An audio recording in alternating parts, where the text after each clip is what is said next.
السلام عليكم ورحمة الله وبركاته. ازيكم يا حبايب قلب؟ عاملين ايه؟ يا رب دايما تكونوا بخير.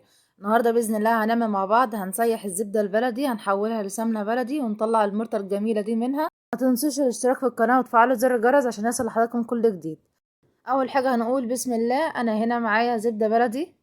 ابتدي ان انا اختار لها حلة تكون غويطة وتكون كبيرة شوية، عشان خاطر الزبدة بتاعتي فيها نسبة لبن وبعد كده هتفور مني على البوتاجاز، فلازم ان احنا نختار لها حلة كبيرة.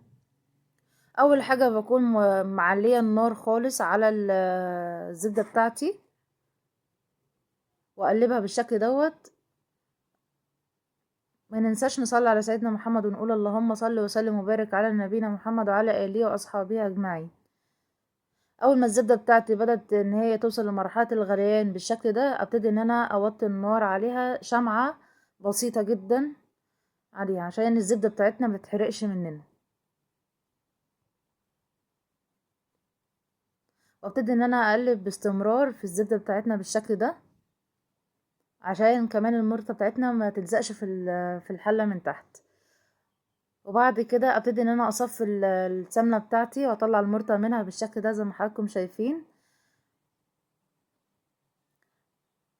يا رب الفيديو يكون عجبكم، لايك وشير، واشوفكم في فيديو جديد في حفظ الله.